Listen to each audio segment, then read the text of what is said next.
এখনো যারা পায়নি দাওয়া, শুধু তাই আহা শুধু তাই, তোমাকেও জান্নাতি দলে নিতে চাই। এখনো যারা পায়নি দাওয়া, কোরআনের এই মিছিলে, এখনো যারা পায়নি দাওয়া, কোরআনের এই মিছিলে, শুনিয়ে দেই চলো সত্যবাণী, পথ বাতলে দেই আমলে, বলে দেই বুকে টেনে, জান্নাতে একা আমি যাব না তো ভাই, তোমাকেও জান্নাতি দলে নিতে চাই, তোমাকেও জান্নাতি দলে নিতে চাই। জোরে বলেন মারহাবা। কুরআনুল কারীম যে আমরা তেলাওয়াত করি, হাদিস এবং কুরআনুল কারীম থেকে পাওয়া যায়, বড় বড় কিতাব থেকে পাওয়া যায়। কুরআনুল কারীম যদি কোনো ব্যক্তি তেলাওয়াত করে তাহলে তার 12টা ফজিলত আছে। জোরে বলা যাবে কি সুবহানাল্লাহ? কয়টা ফজিলত বলেন? এই 12টা ফজিলত বলে আমি আলোচনা শেষ করব। 1 নাম্বার ফজিলত, কথাগুলো মনোযোগ দিয়ে শুনবেন, কোনো দিকে তাল দিবেন না, আমলের নিয়তে শুনবেন, নিজে আমল করবেন এবং অপরের কাছে এই কথাটা পৌঁছে দিবেন। এবং আপনার নিয়ত করেন যে আপনাদের সন্তানদেরকে কুরআনুল কারীম শিখাবেন, হাদিস শিখাবেন, পারবো তো ইনশাআল্লাহ। 1 নাম্বার যে ফজিলত, এটা হচ্ছে প্রত্যেকটা হরফের বিনিময়ে 10টা করে নেকি। জোরে বলেন সুবহানাল্লাহ।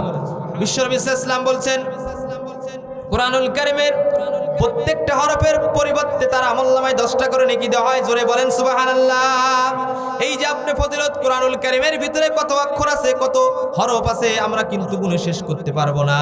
এই জন্য আপনি যদি কুরআনুল কারীম শিখেন তাহলে আল্লাহ রাব্বুল আলামিন প্রত্যেকটা হরফের বিনিময়ে আমার আপনার আমলনামায় 10টা নেকি দিবে। জোরে বলা যাবে কি সুবহানাল্লাহ? জোরে বলেন আল্লাহু আকবার। কুরআনুল কারীমের 1 নম্বর ফজিলত, প্রত্যেকটা হরফের বিনিময়ে 10টা করে নেকি দেওয়া হবে।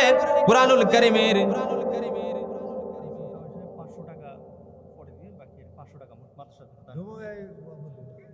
এখনই বলা লাগবে।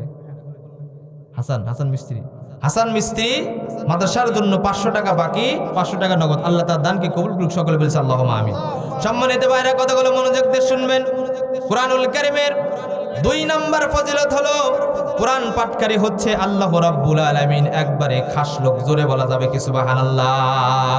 হাদিসের ভিতরে আসছে, কুরআনুল কারীম যারা তেলাওয়াত করে, কুরআনুল কারীম যারা শিখে, যারা অপরকে শিক্ষা দেয়, এই ব্যক্তিগুলো হলো আল্লাহ রাব্বুল আলামিনের পরিবারভুক্ত, আল্লাহ রাব্বুল আলামিনের একবারে খাস বান্দা। জোরে বলা যাবে কি সুবহানাল্লাহ? আপনি যদি আল্লাহর খাস বান্দা হন, আপনার কোনো টেনশন নাই, ঠিক কিনা বলেন? দুনিয়াতে যদি আপনি কারো খাস বান্দা হয়ে যান, দুনিয়াতে যদি আপনি কোনো মানুষের যদি খাস লোক হয়ে যান, তার কোনো টেনশন থাকে না। জোরে বলেন ঠিক কিনা? আর কুরআনুল কারীম যে ব্যক্তিগুলো শিক্ষা করবে, যারা অপরকে শিক্ষা দিবে, এরা আল্লাহ বলছেন এরা হচ্ছে আমার পরিবারভুক্ত এবং এরাই হচ্ছে আমার খাস বান্দা। জোরে বলা যাবে কি সুবহানাল্লাহ? 3 নম্বর ফজিলত হলো, কুরআনুল কারীমের পাঠকারী যারা হবে, কুরআনুল কারীম যারা নিয়মিত পাঠ করবে এবং অপরকে শিক্ষা দেবে, এরা হচ্ছে ফেরেশতাদের শ্রেণীভুক্ত হয়ে যাবে। জোরে বলা যাবে কি সুবহানাল্লাহ? আপনার মর্যাদা, যারা কুরআনুল কারীম তেলাওয়াত করে এবং অপরকে যারা শিক্ষা দেয়, এদের মর্যাদা এত উন্নত, এরা ফেরেশতাদের শ্রেণীভুক্ত হয়ে যায়। জোরে বলেন আল্লাহু আকবার। পৃথিবীতে এমন কোনো কিতাব আপনি খুঁজে পাবেন না, পৃথিবীতে এমন কোনো বই খুঁজে পাবেন না, পৃথিবীতে এমন কোনো ধর্মগ্রন্থ আপনি খুঁজে পাবেন না যে এই ধর্মগ্রন্থ তেলাওয়াত করলে আপনার মর্যাদা ফেরেশতাদের মতো হয়ে যায়। আছে বলেন? কিন্তু কুরআনুল কারীম আমরা তেলাওয়াত করি না। হারে, কুরআনুল কারীম আমাদের পৃথিবীতে আসছে আজ থেকে 1400 বছর আগে, কিন্তু দুঃখের বিষয় হলো সত্য, এই কুরআনুল কারীম আমরা নিজেরা শিখি না, আমাদের সন্তানদেরকে শিখাই না, আমাদের নাতিপুতিদেরকে শিখাই না, অথচ আমরা ইংরেজি শিখাই, গণিত শিখাই, বিজ্ঞান শিখাই, কুরআনুল কারীমের শিক্ষা আমরা দিতে পারি না। জোরে বলেন ঠিক কিনা? এরপরে কুরআনুল কারীমের 4 নাম্বার যে ফজিলত, কুরআনুল কারীম যারা তেলাওয়াত করবে এবং অপরকে যারা শিক্ষা দিবে, কাল কঠিন কিয়ামতের দিনে ওই পাঠকারীর জন্য কোরআন আল্লাহ রাব্বুল আলামিনের দরবারে সুপারিশ করবে। জোরে বলা যাবে কি সুবহানাল্লাহ? আল্লাহ তাআলার কাছে সুপারিশ করবে। কোরআন বলবে আল্লাহর কাছে, আল্লাহ এই বান্দা দুনিয়াতে আমাকে তেলাওয়াত করেছে, সকালবেলা তেলাওয়াত করেছে, সন্ধ্যাবেলা তেলাওয়াত করেছে, রাত্রিবেলাতে আমাকে তেলাওয়াত করেছে, তখন কোরআন আল্লাহর কাছে বলবে, আল্লাহ আপনি এই বান্দাকে জাহান্নামে দিয়েন না, আপনি ওই বান্দাকে জান্নাতে দিয়ে দেন। জোরে বলেন সুবহানাল্লাহ। আপনার কাছে সুপারিশ করি। আর এই যে সকাল থেকে সন্ধ্যা পর্যন্ত বিবি বাল বাচ্চার জন্য রোদে পুরে বৃষ্টিতে ভিজে পরিশ্রম করতেছেন, নামাজগুলোকে কাজা করে, নামাজগুলোকে পরিত্যাগ করে যে পরিশ্রমগুলো করতেছেন, আপনি যখন মৃত্যুবরণ করবেন ওই সন্তান কি আপনার জন্য কাল কঠিন কিয়ামতের দিনে সুপারিশ করবে? বলেন করবে না। কিন্তু কোরআন যদি আপনি শিখেন এবং অপরকে শিক্ষা দেন, আপনি একজন নাতিকে যদি আলেম বানাতে পারেন, আপনি একজন সন্তানকে যদি আলেম বানাতে পারেন, ওই সন্তান আপনার জন্য সুপারিশ করবে কি করবে না? এই জন্য কোরআনুল কারীমের 4 নম্বর যে ফজিলত, কোরআনুল কারীম কাল কঠিন কিয়ামতের দিনে আল্লাহ রাব্বুল আলামিনের কাছে ডেকে ডেকে বলবে, ওগো আল্লাহ, পৃথিবীতে এই বান্দা আমাকে তেলাওয়াত করেছে, রাত্রিবেলা তেলাওয়াত করেছে, সকালে তেলাওয়াত করেছে, সন্ধ্যাবেলা তেলাওয়াত করেছে, রমজান মাসে তেলাওয়াত করেছে, তাহাজ্জুদের সময় তেলাওয়াত করেছে, কাজী ওই বান্দাকে আপনি জাহান্নামে দিয়েন না, ওই বান্দাকে আজকে আপনি জান্নাতে দিয়ে দেন। জোরে বলেন না সুবহানাল্লাহ, জোরে বলেন আল্লাহু আকবার। আপনাকে সুপারিশ করে জান্নাতে দিয়ে দিবে। কিন্তু তো কপাল পরা মুসলমান মানুষগুলো কত বোকা দেখেন, লক্ষ লক্ষ করে টাকা খরচ করে, বাসা বাড়ি বানায়, ব্যাংক ব্যালেন্স বানায়, কিন্তু একজন সন্তানকে কোরআনের হাফেজ বানায় না। জোরে বলেন ঠিক কিনা? একজন সন্তানকে বড় বড় বিশেষ ক্যাডার বানায়, ডাক্তার বানায়, ইঞ্জিনিয়ার বানায়। আমি বানাতে নিষেধ করতেছি না, কিন্তু আপনার সন্তানের ভিতরে প্রথম যে জ্ঞান ইনস্টল করে দেওয়া লাগবে এটা হচ্ছে কোরআনুল কারীমের জ্ঞান। জোরে বলেন ঠিক কিনা? আপনার সন্তানের ভিতরে যদি কোরআনুল কারীমের জ্ঞান থাকে, আপনার সন্তান ডাক্তার হবে, সমস্যা নাই, বিসিএস ক্যাডার হবে, সমস্যা নাই, প্রশাসনে চাকরি করবে, দুর্নীতি দমন কমিশনে চাকরি করবে, প্রধানমন্ত্রী হবে, রাষ্ট্রপতি হবে। আপনার ওই সন্তান দ্বারা দেশের কোনো ক্ষতি হবে না। জোরে বলেন ঠিক কিনা? কথা বলেন ঠিক কিনা? কিন্তু আপনার সন্তানকে কোরআনের জ্ঞান দেন না। আপনার সন্তান দেখবেন যখন ডাক্তার হয়, ডাক্তার হওয়ার পরে সে ডাক্তার নামে কসাই হয়। জোরে বলেন ঠিক কিনা? আজকে আমাদের দেশের প্রত্যেকটা সেক্টরে দুর্নীতি হওয়ার কারণ কি? তাদের ভিতরে আমরা কোরআনের জ্ঞান ঢুকিয়ে দিতে পারি নাই। কোরআনের জ্ঞান যদি কোনো মানুষের ভিতরে ইনস্টল হয়ে থাকে, যে আমার পাশে একজন বসে আছেন, পুলিশের একজন উচ্চ কর্মকর্তা, তার সাথে আমি অনেক মিশেছি, তার ভিতরে চুল পরিমাণ কোনো দুর্নীতির লেশ নাই। কারণ কি? তার ভিতরে কোরআনুল কারীমের জ্ঞানটা তার পিতামাতা শুরুতেই ইনস্টল করে দিয়েছেন। জোরে বলেন ঠিক কিনা? তার দ্বারা কোনো অন্যায় হবে না, দেশের কোনো ক্ষতি হবে না। আমাদের দেশে অনেক প্রশাসনিক ক্যাডার আছে, অনেক পুলিশ আছে, আরে বাড়ি ঘর দেখবেন চাকচিক্য বিল্ডিং বাড়িতে থাকে, অথচ সরকারি বেতন পায় মাসে 30,000, কিন্তু ঘুষের টাকায়ও লক্ষ লক্ষ টাকা জনগণের টাকা নিজের পকেটে ভরে আসে না নাই? আসে না নাই? কারণ কি? তার ভিতরে কোরআনুল কারীমের জ্ঞান নাই। সরকারের লক্ষ লক্ষ কোটি কোটি টাকা বিগত আমরা 17 বছরে দেখেছি, বাংলাদেশে এমন কিছু মন্ত্রী মিনিস্টার আছে, এমন কোনো উচ্চ প্রশাসনের কর্মকর্তা আছে, জনগণের লক্ষ লক্ষ টাকা বিদেশে পাচার করে হাজার হাজার বাড়ি বানিয়েছে, লক্ষ লক্ষ টাকা ইনকাম করেছে, এবং সুইস ব্যাংকে লক্ষ লক্ষ কোটি কোটি টাকা তারা রেখেছে। আছে না নাই? কারণ কি? কোরআনুল কারীমের জ্ঞান নাই। এই জন্য সম্মানিত ভাইরা, কোরআনুল কারীমের যে 4র্থ নাম্বার ফজিলত, আপনি যদি আপনার সন্তানের ভিতরে কোরআনুল কারীমের জ্ঞান প্রথমে ইনস্টল করতে পারেন, আর ওই কোরআনুল কারীম কাল কঠিন কিয়ামতের দিনে আপনার জন্য জান্নাতের জন্য সুপারিশ করবে। জোরে বলেন সুবহানাল্লাহ, জোরে বলেন আল্লাহু আকবার। এরপরে কোরআনুল কারীমের 5 নাম্বার যে ফজিলত, জান্নাতে আপনাকে উচ্চ পদ দেওয়া হবে। হাদিসের ভিতরে পড়েছি, কাল কঠিন কিয়ামতের দিনে যারা কোরআনুল কারীম শিক্ষা করবে এবং অপরকে শিক্ষা দেবে, যারা কোরআনুল কারীমের হাফেজ হবে, আলেম হবে, আল্লাহ তাদেরকে বলবেন, ওগো বান্দা, তুমি আজকে তেলাওয়াত করো, একটা করে আয়াত তেলাওয়াত করো, আর তোমার মর্যাদা উচ্চ স্থানে নিয়ে যাও। জোরে বলেন সুবহানাল্লাহ। একটা করে আয়াত তেলাওয়াত করবেন, আপনার উচ্চ উচ্চ বিল্ডিং হবে। বলেন সুবহানাল্লাহ। এই জন্য সম্মানিত ভাইরা, দুনিয়াতে আপনি যেটাই শিক্ষা করেন, কোরআনুল কারীমের শিক্ষা আপনি আগে করেন, ঠিক কিনা বলেন? এই জন্য আপনি যদি কোরআনুল কারীম বেশি বেশি তেলাওয়াত করতে পারেন, যদি কোরআনুল কারীমে হেফজ হতে পারেন, আপনি যতগুলো আয়াত তেলাওয়াত করবেন, আপনার বিল্ডিংগুলা, কাল প্রাসাদগুলা অত তালা হবে। জোরে বলা যাবে কি সুবহানাল্লাহ?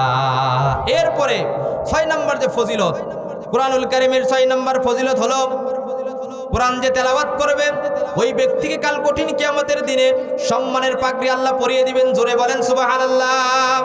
দুনিয়ার জমিনে আমরা দেখি কোন হাফেজ সাহেব যখন কোরআনুল কারীমের সনদ শেষ করে, মুখস্থ যখন শেষ করা হয়, তাকে বড় বিজ্ঞ আলেম তার মাথায় পাগড়ি পরে দেয় কি দেয় না? আল্লাহ রাব্বুল আলামিন কাল কঠিন কিয়ামতের দিনে যারা হাফেজ হবে, যারা আলেম হবে, কাল কঠিন কিয়ামতের দিনে আল্লাহ তাআলা তাদের মাথার ভিতরে সম্মানী পাগড়ি পরিয়ে দেওয়া হবে। জোরে বলা যাবে কি সুবহানাল্লাহ? এমন কোন কিতাব পৃথিবীতে নাই যেই কিতাব মুখস্থ করলে, যেই কিতাবের হাফেজ হলে আপনার মাথায় আল্লাহ তাআলা সম্মানী পাগড়ি পরে, কোনো কিতাব নাই। কাজে আপনি কোন দিকে ছুটেন? কি শিক্ষা দিচ্ছেন সন্তান? কি শিখাচ্ছেন? ইলমে দ্বীন আগে শিখান, কোরআনের জ্ঞান আগে দেন, হাদিসের জ্ঞান আগে শিখান। জোরে বলেন ঠিক কিনা? এগুলো সব বাদ। এই জন্য সম্মানিত ভাইরা, কোরআনুল কারীমের 7 নম্বর যে ফজিলত, এটা তার পিতামাতার ফজিলত। জোরে বলেন সুবহানাল্লাহ। হাদিসের ভিতরে আসছে, কোন বান্দা যদি তার সন্তানকে কোরআনের হাফেজ বানায়, আলেম বানায়, কাল কঠিন কিয়ামতের দিনে ওই পিতামাতার মাথার ভিতরে আল্লাহ রাব্বুল আলামিন নূরের পাগড়ি পরিয়ে দিবে। জোরে বলেন সুবহানাল্লাহ। নূরের টুপি পরিয়ে দেওয়া, বলেন আল্লাহু আকবার। এবং এই নূরের টুপি যখন তার মাথায় পরিয়ে দেওয়া হবে, আহারে ওই নূরের জলকালিতে সারা ময়দান আলোকিত হয়ে যাবে। লোকেরা প্রশ্ন করবে, ওরা কারা? আজকে তাদের মাথায় নূরের পাগড়ি পরিয়ে দেওয়া হচ্ছে, নূরের টুপি পরিয়ে দেওয়া হচ্ছে।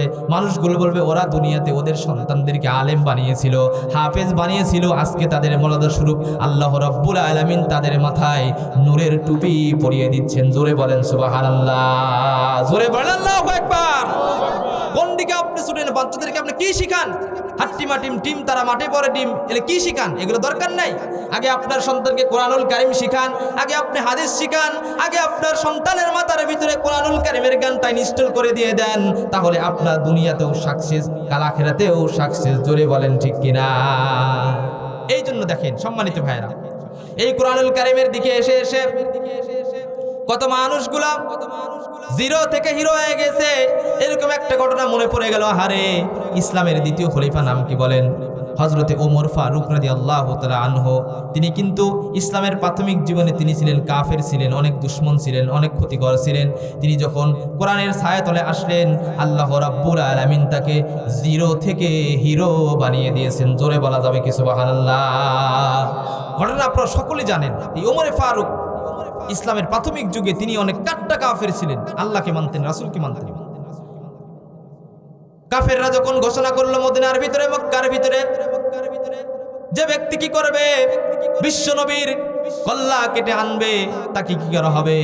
100টা উট পুরস্কার দেওয়া হবে। জোরে বলেন না নাউযুবিল্লাহ। ঘোষণা দেওয়া হলো মক্কার ভিতরে যে কি, যদি কোনো ব্যক্তি মুহাম্মাদের কল্লা এখানে আনতে পারে, তাহলে তাকে কি করা হবে? 100টা উট পুরস্কার দেওয়া হবে। জোরে বলেন নাউযুবিল্লাহ।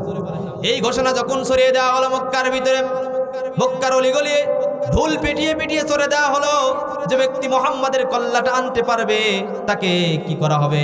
রাষ্ট্রের পক্ষ থেকে তাকে 100টা উট পুরস্কার দেওয়া হবে। এই ঘোষণা যখন ওমরে ফারুকের কানে চলে আসলো, ওমর কি করলেন?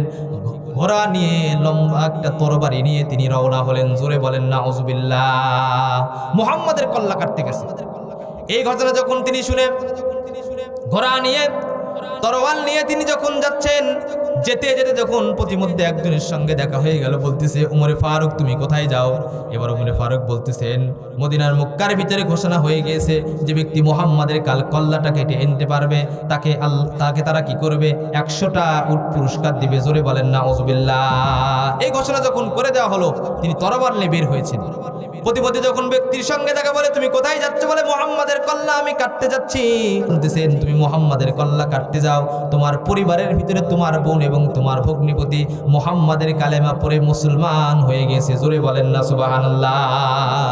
তুমি যাচ্ছ মুহাম্মাদের কল্লা কাটতে, তোমার পরিবারের আগে খবর না, তোমার পরিবারের, তোমার বোন এবং তোমার ভগ্নিপতি মুহাম্মাদের কালেমা পড়ে মুসলমান হয়ে গেছে। বলেন সুবহানাল্লাহ। ওমর ফারুক রেগে মেগে আগুন হয়ে গেল, ব্যাপার কি? আমি যাচ্ছি মুহাম্মাদের কল্লা কাটতে, আর মুহাম্মাদের কালেমা আমার বোন এবং আমার ভগ্নিপতি গ্রহণ করেছে। তিনি ইউটার্ন করে বাড়ির দিকে ফিরে গেলেন। বাড়িতে গিয়ে দেখতেছেন তার বোন ফাতেমা এবং তার ভগ্নিপতি কোরআনুল কারীম থেকে কি যেন গুনগুন করে তেলাওয়াত করতেছে। জোরে বলেন সুবহানাল্লাহ। কি যেন গুনগুন করে তেলাওয়াত করে।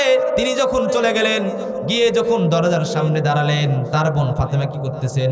ওই কিছু একটা চামড়ার ভিতরে কোরআনুল কারীমের কিছু আয়াত লেখা ছিল, ওই আয়াতগুলো তিনি খাটের নিচে পলিয়ে রাখলেন। তিনি যখন ভিতরে ঢুকলেন, ঢুকে বলতেছেন, ফাতেমা তুমি বলে মুহাম্মাদের কালেমা গ্রহণ করেছো? বলে হ্যাঁ। কেন গ্রহণ করেছো? তুমি বাপদাদার ধর্ম কেন ত্যাগ করেছো? এবার ভগ্নিপতি বলছে, তুমিও নাকি মুহাম্মাদের কালেমা গ্রহণ করেছে? বলে হ্যাঁ। এই কথা শোনার পরে উমরে ফারুক রেগে গেলেন। রেগে যাওয়ার পরে তাদেরকে মারতে শুরু করলেন। মারতে মারতে মারতে মারতে তাদের মাথা ফেটে দিলেন। মাথা থেকে যখন রক্ত বের হলো, আচ্ছা রক্ত দেখার পরে উমরে ফারুকের দিলটা একটু নরম হয়ে গেল। জোরে বলেন সুবহানাল্লাহ। তিনি বলতেছেন, ব্যাপার কি? তোমরা কোন দিন গ্রহণ করেছো? এত মারি তাও কালেমা ছাড়ো না, ব্যাপার কি? এবার তার বোন বলতেছে, এমন একটা কালেমা গ্রহণ করেছি, আমাকে যদি আপনি মেরেও ফেলেন তাও আমি এই কালেমা ছাড়তে পারবো না। জোরে বলেন সুবহানাল্লাহ। ঈমানের পথে অবিচল থেকে আমার মরণ জানি হয়। ঈমানের পথে অবিচল থেকে আমার মরণ জানি হয়। তোমারই কাছে মিনতি আমার, তোমারই কাছে মিনতি আমার, মহামহিম দয়াময়। ঈমানের পথে অবিচল থেকে আমার মরণ জানি হয়। জোরে বলে আল্লাহুম্মা আমিন। এবার ওমরে ফারুক যখন বলল, তোমরা এমন কি কালেমা গ্রহণ করেছো, তোমাদেরকে এত মারি, মেরে মেরে মাথা ফাটিয়ে রক্ত বের করে দিলাম, তাও তোমরা কালেমা ছাড়ো না। এবার বলতেছেন, মেরে মেরে যদি আমাদেরকে হত্যা করেও ফেলো তাও মুহাম্মাদের কালেমা আমরা ছাড়তে পারবো না। জোরে বলেন না সুবহানাল্লাহ। এবার ওমরে ফারুক বলতেছেন, তোমরা গুনগুন করে ঘরের ভিতরে কি তেলাওয়াত করতেছিলে দেখে নিয়ে আসো তো দেখি। এবার তার বোন বলতেছে, এটা হচ্ছে কুরআনুল কারীমের আয়াত, আপনি ওযু করে আসেন, গোসল করে আসেন। এবার ওমরে ফারুক যখন ওযু গোসল করে আসলো, তখন কি করলেন, তাকে যখন দেওয়া হলো, তাকে যখন সূরা কিছু তেলাওয়াত শোনানো হলো, তার মনটা গলে নরম হয়ে গেল। জোরে বলা যাবে কি সুবহানাল্লাহ। এবার ওমরে ফারুক বলতেছেন, ঠিক আছে, আমাকে নিয়ে চলো, মুহাম্মাদের কাছে নিয়ে চলো, আমি কালেমা পড়ে মুসলমান হয়ে যাব। জোরে বলেন সুবহানাল্লাহ। এবার তার বোন এবং ভগ্নিপতি কি করলেন, ওমরে ফারুককে সঙ্গে নিয়ে তিনি যখন মুহাম্মাদের কাছে গেলেন, মুহাম্মাদের হাতে হাত রেখে বায়াত পরে কালেমা পড়ে মুসলমান হয়ে গেলেন। জোরে বলেন সুবহানাল্লাহ। সেই ওমরে ফারুক ইসলামের দ্বিতীয় খলিফা, পাওয়ারফুল লিডার। জোরে বলেন ঠিক কিনা? এই জন্য কোরআনুল কারীমের দিকে যারাই আসবে, এই কোরআনুল কারীমের দিকে যারাই আসবে, এর সঙ্গে যারা সম্পর্ক রাখবে, আল্লাহ রাব্বুল আলামিন তাদেরকে দুনিয়া এবং আখিরাতে সম্মানিত করবেন। জোরে বলেন ঠিক কিনা? এই যে কোরআনুল কারীম আমরা যেটা পেছিয়ে রেখে কি বলে, কভার বলে, ওটার কি সম্মান জানেন? ওই কভার যদি মাটিতে পড়ে যায়, ওই কাপড়ের দাম কিন্তু মাত্র 40-50 গজের কাপড়। জোরে বলেন ঠিক কিনা? দামি কোনো কাপড় দিয়ে ওই কোরআনুল কভারটা বানানো হয় না। যখন কভারটা মাটিতে পড়ে যায়, আমরা চুমা খাই কি খাই না? বলেন, খাই কি খাই না? এরপরে কোরআনুল কারীমের সঙ্গে যে কাঠটা লেগে থাকে, যাকে আমরা রিহাল বলি, খুব দামি কাঠ না, ঠিক কিনা বলেন? ওই কাঠ দিয়ে মানুষ ফার্নিচার তৈরি করে না, বড় বড় ফার্নিচার, দামি দামি ফার্নিচার তৈরি করে না। অল্প দামের কাঠ কিন্তু কোরআনুল কারীমের সঙ্গে লেগে থাকার কারণে ওই কাঠের দাম, ওই কাঠের মর্যাদা আকাশ চুম্বি হয়ে যায়। জোরে বলেন ঠিক কিনা? সেই কোরআনুল কারীমের সঙ্গে যদি আশরাফুল মাখলুকাত, সৃষ্টির সেরা জীব যদি লেগে থাকে, 18 নম্বর যদি লেগে থাকে, তাহলে ওই বান্দাকে আল্লাহ রাব্বুল আলামিন দুনিয়া এবং আখিরাতে উচ্চ মর্যাদা দান করবে। জোরে বলেন ঠিক কিনা?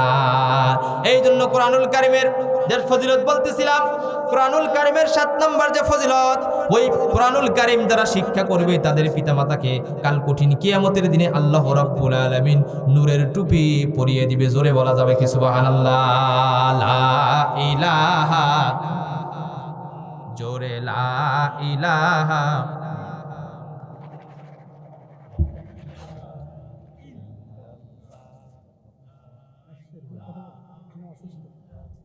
জোরে লা ইলাহা, লা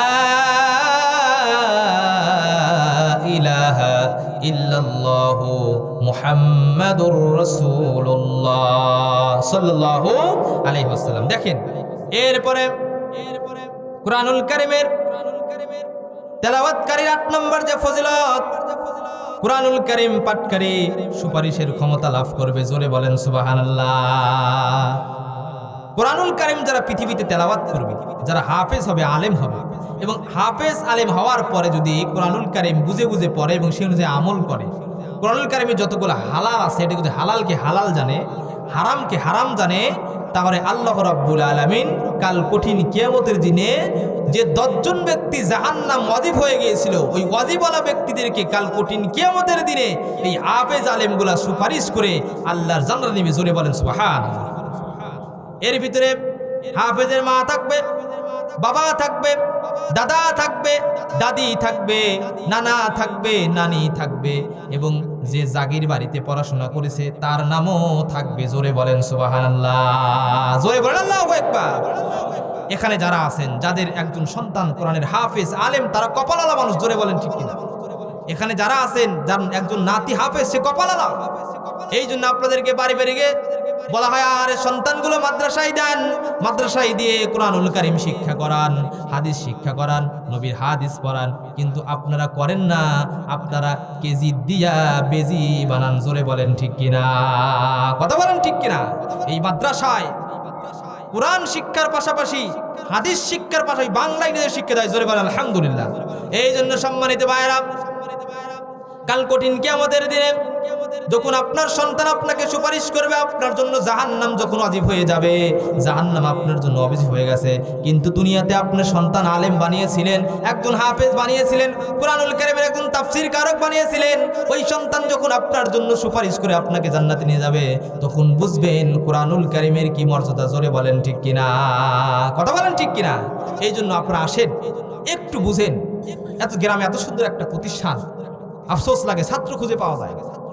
এই জন্য সম্মানিত ভাইরা, ওই 10 জন ব্যক্তিকে যখন সুপারিশ করে আল্লাহর জান্নাতে নিয়ে যাবে, এবং ওই ব্যক্তিগুলোর জন্য জাহান্নাম অবধারিত হয়ে গিয়েছিল, এই সুপ্রিম পাওয়ার আল্লাহ রাব্বুল আলামিন একজন হাফেজ, একজন আলেম এবং কোরআনুল কারীম তেলাওয়াতকারীকে দেওয়া হবে। জোরে বলা যাবে কি সুবহানাল্লাহ? জোরে বলেন আল্লাহু আকবার। সম্মানিত ভাইরা, কথাগুলো মনোযোগ দিয়ে শুনবেন। কোরআনুল কারীম পাঠকারীর 9 নম্বর যে ফজিলত, এই কোরআনুল কারীম পাঠ করার মাধ্যমে অন্তরের যত মরিচিকা আছে, সকল মরিচিকা আল্লাহ রাব্বুল আলামিন দূর করে দেয়। জোরে বলেন ঠিক কিনা? দেখেন, হাদিসের ভিতরে পড়েছি, কোনো মানুষ যখন গুনাহ করে, একটা গুনাহ করে, আমাদের এখানে একটা জায়গা আছে কলব। কি বলেন? বাম স্তন নিচে একটা জায়গা আছে, নাম হচ্ছে কলব। একজন মানুষ যখন গুনাহ করে, ওই কলবের ভিতরে একটা কালো দাগ পড়ে যায়।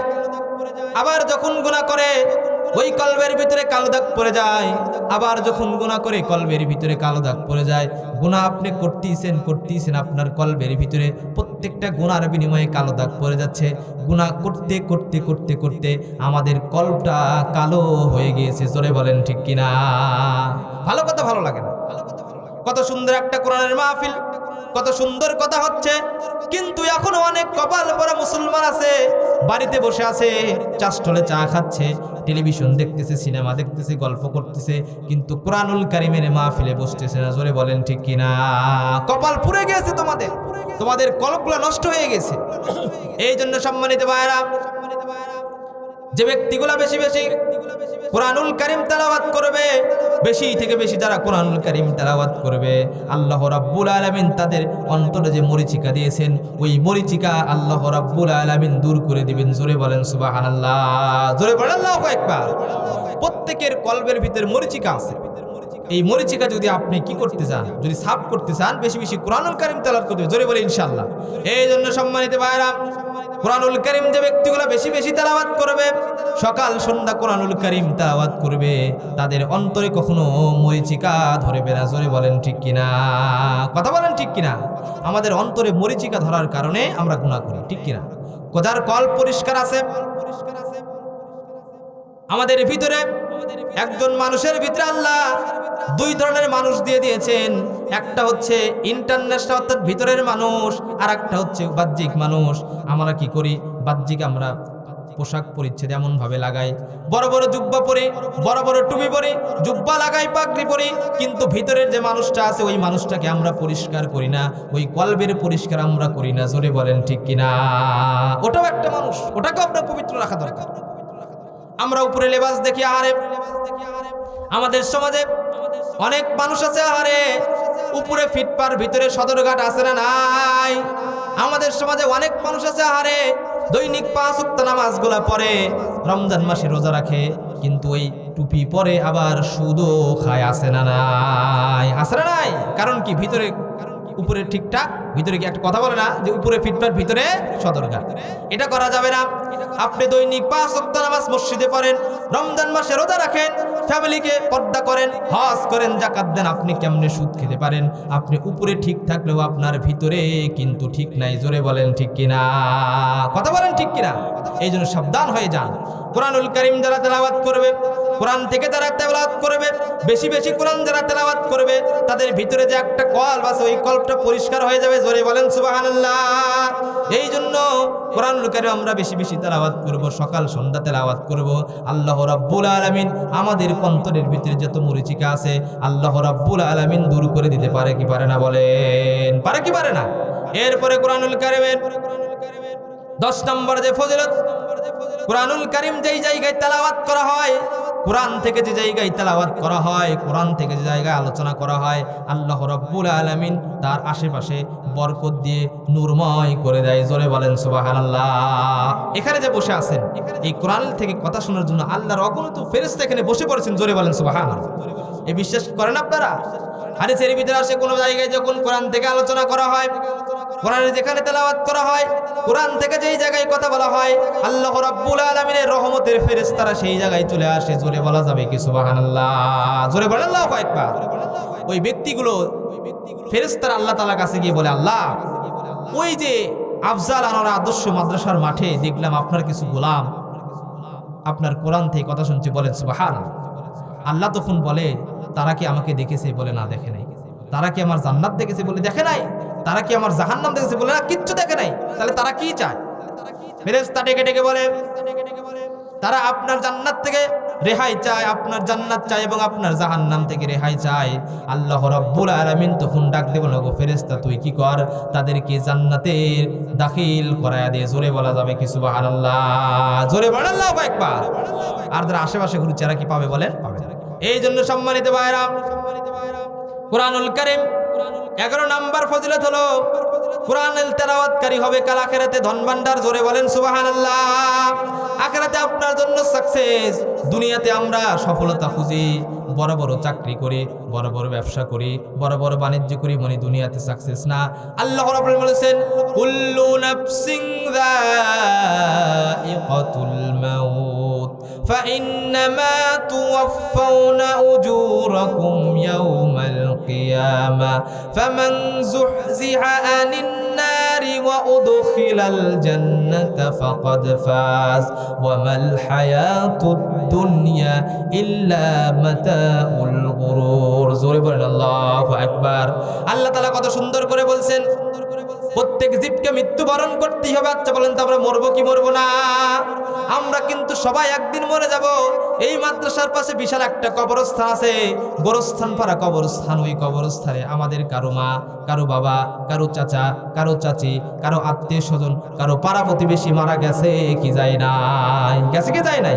সবাই। আল্লাহ বলছেন, কুল্লু নাফসিন যায়িকাতুল মাউত, প্রত্যেক ব্যক্তিকে মৃত্যুর স্বাদ গ্রহণ করতে হয়। এরপর আল্লাহ বলছেন, ফাইন্নামা তুওয়াফাউনা উজুরাকুম ইয়াউমাল কিয়ামা, কাল কঠিন কিয়ামতের দিনে প্রত্যেককে তার প্রতিদান দেওয়া হবে। দুনিয়াতে আপনি কি করেছেন তার প্রতিদান আল্লাহ রাব্বুল আলামিন আপনাকে দিবেন। দুনিয়াতে যদি নামাজ পড়েন তার প্রতিদান পাবেন, রমজান মাসে রোজা রাখেন তার প্রতিদান পাবেন। দুনিয়াতে আপনি যেটাই করেছেন, ভালো কাজ করলেও তার প্রতিদান পাবেন, খারাপ কাজ করলেও তার প্রতিদান পাবেন। জোরে বলেন ঠিক কিনা?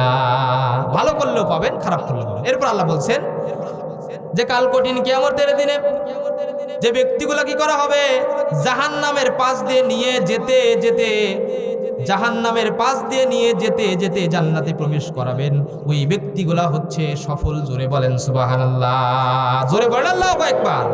আল্লাহ আয়াতের ভিতরে সফলতার সংজ্ঞা দিয়েছেন। আমরা তো সফলতা মনে করি যে দুনিয়াতে বড় একটা চাকরি করবো, সাকসেস, সফলতা। দুনিয়াতে বড় একটা ব্যবসা করবো, সফলতা। দুনিয়াতে প্রধানমন্ত্রী হবো, সফলতা। দুনিয়াতে বড় বড় জায়গার মালিক হবো, সফলতা না। আল্লাহর ভাষায় সফলতা কাকে বলে দেখেন। আল্লাহ বলছেন, কাল কঠিন কিয়ামতের দিনে যারা জান্নাত থেকে জাহান্নাম লাভ করবে, জাহান্নামের পাশ দিয়ে যেতে যেতে যারা জান্নাতে প্রবেশ করবে ওই ব্যক্তিগুলা হচ্ছে সফল। জোরে বলেন ঠিক কিনা? ওই ব্যক্তিগুলো সফল। দুনিয়াতে আপনি গরিব মানুষ, টাকা নাই, পয়সা নাই, গাড়ি নাই, বাড়ি নাই, ব্যাংক নাই, ব্যালেন্স নাই, সারাদিন রোদে পুরো বৃষ্টিতে ভিজে পরিশ্রম করে 500 টাকা নিয়ে বাড়িতে আসেন, ওটা খেয়ে বিবাল বাচ্চা নিয়ে ঘুমিয়ে থাকেন। কাল কঠিন কিয়ামতের দিনে আপনি জান্নাতে চলে যান, আপনি হচ্ছে চির সফল। জোরে বলেন ঠিক কিনা? কথা বলেন ঠিক কিনা? আর দুনিয়াতে আপনার লক্ষ লক্ষ কোটি কোটি টাকার মালিক, আপনার ব্যাংক ব্যালেন্সের অভাব নাই, টাকা পয়সার অভাব নাই, বাড়ি গাড়ির অভাব নাই। দুনিয়াতে আপনি বড় পাওয়ারের মালিক, ক্ষমতার মালিক, দুনিয়াতে আপনি একটা জেলার নেতা, সমাজের নেতা, কিন্তু কাল কঠিন কিয়ামতের দিনে আপনি যদি জাহান্নামী হয়ে যান, আপনি কিন্তু সফলতা অর্জন করতে পারলেন না। জোরে বলেন ঠিক কিনা? কথা বলেন ঠিক কিনা? কাল কঠিন কিয়ামতের দিনে আল্লাহ তাআলা যাদের জান্নাত দিবেন এরা হচ্ছে সফল। জোরে বলেন ঠিক কিনা? সেই সফলতা অর্জন করার জন্য আমাদের কি করতে হবে? দৈনিক 5 ওয়াক্ত নামাজগুলো পড়তে হবে, রমজান মাসে রোজাগুলো রাখতে হবে, ফ্যামিলিকে পর্দায় রাখতে হবে এবং দ্বীন ইসলামকে বিজয় করার জন্য কাজ করতে হবে। জোরে বলেন ঠিক কিনা? দ্বীন ইসলামকে বিজয় করার জন্য কাজ করতে হবে। এই জন্য সম্মানিত ভাইরা, কুরআনুল কারীমের ভিতরে আল্লাহ রাব্বুল আলামিন কত জায়গায়, কুরআনুল কারীমের ভিতরে কত জায়গায় দ্বীন বিজয়ের কথা বলেছেন, কিন্তু আমরা দ্বীন বিজয়ের কাজ করি না। জোরে বলেন ঠিক কিনা? দ্বীনকে বিজয় করার জন্য কাজ করতে হবে আমাদের। দিন যদি বিজয় না হয় আপনি কোনো কাজ করে মজা পাবেন না, নামাজ পড়ে শান্তি পাবেন না, রমজান মাসে রোজা রেখে শান্তি পাবেন না। আচ্ছা বলেন তো, বাংলাদেশটা আজ থেকে 54 বছর আগে স্বাধীনতা হয়েছে, 54 বছরে কত মাহফিল হলো, ওয়াজ মাহফিল হলো, আমরা নামাজের কথা বলি, মানুষ কি নামাজ পড়ে? বলে নামাজ কিন্তু পড়ে না। কিন্তু যদি বাংলাদেশের সংসদ ভবনে যদি কালকেই কোরআনের আয়াত যদি বাস্তবায়ন করা হয়, যদি ঘোষণা করা হয় কাল থেকে নামাজ না পড়লে 100টা বেত্রাঘাত এবং পুলিশ ধরে নিয়ে যাবে, আচ্ছা বলেন তো কালকে থেকে মানুষ নামাজ পড়বে কি পড়বে না? পড়বে কি পড়বে না? নামাজ পড়া শুরু করে দিবে। এই জন্য আসেন আমরা একটু বোঝার চেষ্টা করি, আমাদের যে সময়টা এখন এসেছে সময়গুলোকে কাজে লাগাই এবং আগামীর সংসদ ভবনকে আমরা কোরআন দ্বারা সাজাই। জোরে বলি ইনশাআল্লাহ। সম্মানিত ভাইরা, এরপরে কুরআনুল কারীমের 12 নম্বর যে ফজিলত, আল্লাহ রাব্বুল আলামিন কোন জাতি যদি কুরআনুল কারীম তেলাওয়াত শিখে এবং কোরআন অনুযায়ী জীবন করে, আল্লাহ রাব্বুল আলামিন ওই জাতিকে উন্নতি করে দেয়। জোরে বলেন সুবহানাল্লাহ। কোন দেশের মানুষ, কোন সমাজের মানুষ, কোন রাষ্ট্রের মানুষ যদি কুরআনুল কারীম শিখে এবং তদ অনুযায়ী জীবন করে, তাহলে ওই জাতিকে আল্লাহ রাব্বুল আলামিন উন্নত করে দেয়। বলেন সুবহানাল্লাহ। সাহাবীদের জীবন দেখেন, ওমর ফারুক তিনি জাহানের খলিফা ছিলেন, তার ভিতরে কিন্তু কোনো বিজ্ঞানের জ্ঞান ছিল না, কোনো সায়েন্সের জ্ঞান ছিল না, কোনো গণিতের জ্ঞান ছিল না। এই কোরআনুল কারীমের জ্ঞান থাকার কারণে আল্লাহ রাব্বুল আলামিন ওমর ফারুককে জাহানের খলিফা বানিয়ে দিয়েছে। জোরে বলেন ঠিক কিনা? এই জন্য কোনো জাতির ভিতরে, কোনো গ্রামের ভিতরে যদি কোরআনুল কারীম শিখে এবং তদ অনুযায়ী যদি সেই সমাজের মানুষ, সেই রাষ্ট্রের মানুষ, সেই জাতির মানুষ যদি আমল করতে থাকে, আল্লাহ ওই জাতিকে উন্নত করে দেয়। জোরে বলেন সুবহানাল্লাহ। আমার দেশের প্রত্যেক মানুষ যদি কোরআনুল কারীম শিখত, কোরআনুল কারীম অনুযায়ী যদি জীবন গড়ত, কোরআন দ্বারা যদি তাদের ব্যক্তিগত জীবন, পারিবারিক জীবন, সামাজিক জীবন, রাষ্ট্রীয় জীবন যদি তারা করত, তাহলে এই বাংলাদেশকে আল্লাহ রাব্বুল আলামিন পৃথিবীর বুকে উন্নত করে দিত। জোরে বলেন ঠিক কিনা? উন্নত করে দিত। আল্লাহ বলছেন যে কোনো সমাজের মানুষ, কোনো দেশের মানুষ, কোনো জাতির মানুষ যদি কোরআনুল কারীম তেলাওয়াত করে এবং সেই অনুযায়ী জীবন করে, সেই জাতিকে আল্লাহ তাআলা উন্নত করে দেয়। জোরে বলেন সুবহানাল্লাহ। এই জন্য আমার কথা যতদূর পর্যন্ত পৌঁছাচ্ছে, এখানে যারা বসে আছেন এবং আমার গ্রামের যত মুসলিম ভাই এবং বোনেরা আছেন, আপনাদের সন্তানদেরকে সর্বপ্রথম কোরআনুল কারীম শিক্ষা দেন, কোরআনুল কারীম জ্ঞান মাথার ভিতরে ঢুকে দেন। ওই সন্তান যদি কোরআনুল কারীম তেলাওয়াত করে, তত অনুযায়ী জীবন করে, আপনার দুনিয়াতেও টেনশন নাই, কাল আখিরাতেও টেনশন নাই। জোরে বলেন ঠিক কিনা? কথা বলেন ঠিক কিনা? আজকে আমাদের সন্তানরা ছোটবেলায় আমরা কোরআন তুলে দিই না, আমরা মোবাইল ফোন তুলে দিই। জোরে বলেন ঠিক কিনা? এরকম একটা মোবাইল ফোন তুলে দিই, এখনকার এই ছোট ছোট বাচ্চারা 2 বছর 2.5 বছর বয়স, মোবাইল ছাড়া কিচ্ছু বোঝে না। জোরে বলেন ঠিক কিনা? কিন্তু কিচ্ছু বোঝে না, এতটুকু বাচ্চারা মোবাইল ছাড়া কিচ্ছু বোঝে না। খাওয়ার সময় মোবাইল, পায়খানা করার সময় মোবাইল, ঘুমানোর সময় মোবাইল ব্যবহার করে। মোবাইল ব্যবহার করতে করতে এখন থেকে যে মোবাইলের প্রতি আসক্ত, এই আসক্ত কিন্তু আপনি বড় হলে ছাড়াতে পারবেন না। জোরে বলেন ঠিক কিনা?